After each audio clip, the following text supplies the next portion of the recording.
There's a couple of things I want to share with you that I've run into several times. First of all, these distributors, at the end of the day, there is a buyer that's dealing with you, right? So what that buyer wants to do is spend as much money as possible on behalf of the company, so that he can generate as much revenue as possible. So what they do is, there's two types of distributors: distributors that buy just for reselling, and then distributors that you recognize as distributors, but they for their own sales. For example, Lowe's and Home Depot, and these are, you would call distributors, but they're selling in their own stores, whether online or physical store.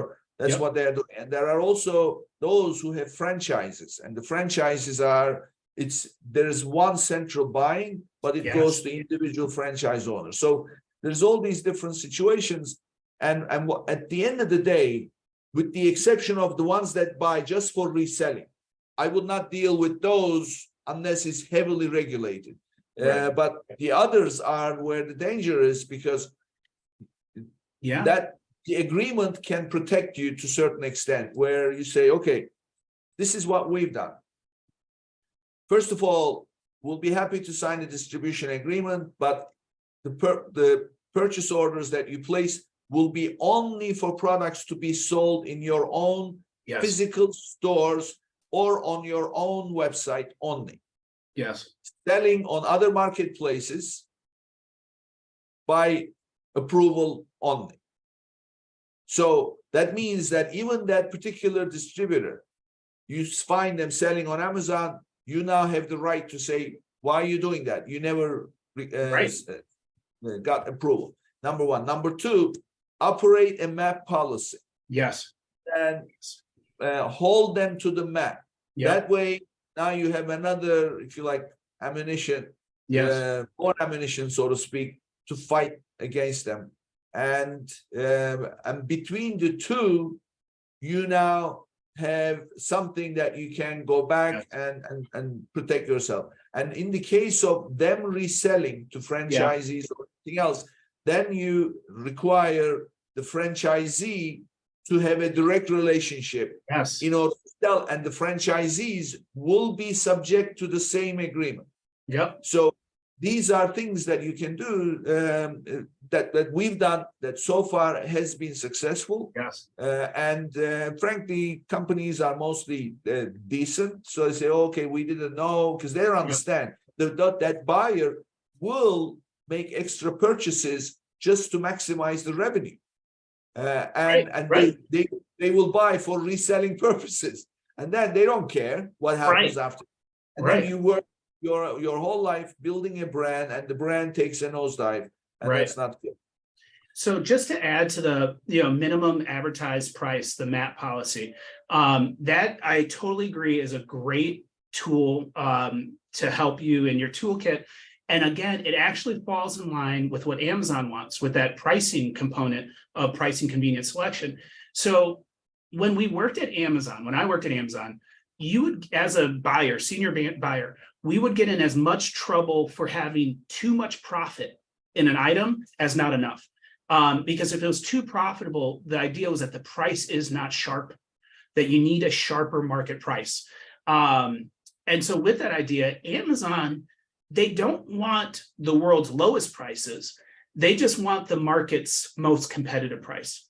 And so if you, as the brand owner, can really hold a map, a minimum advertised price across your platform, across all your channels, Amazon will be happy to keep that price there. And even if you come in later and say, hey, there's a third-party distributor and we're working them out, and we have their information here and we're trying to push them out and they're not adhering to MAP, and we're really trying to make sure, Amazon, that you have the market price here that's appropriate and that's competitive with all your peers. And I'll get into that in a second, how Amazon rates competition. But that's a good leveraging point, because that you're telling Amazon, hey, I'm trying to protect price here. Help me get rid of these people because they're not doing their job.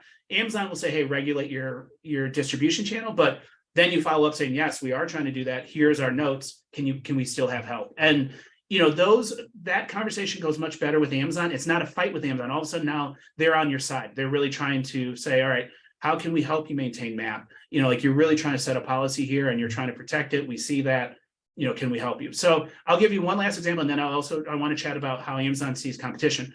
We have a client who sells pesticides, and they're very popular. And unfortunately, every state has its own rules. Certain amount of pesticides can be sold together or not, depending on the state. So some states can do a 3-pack, some don't let individual units.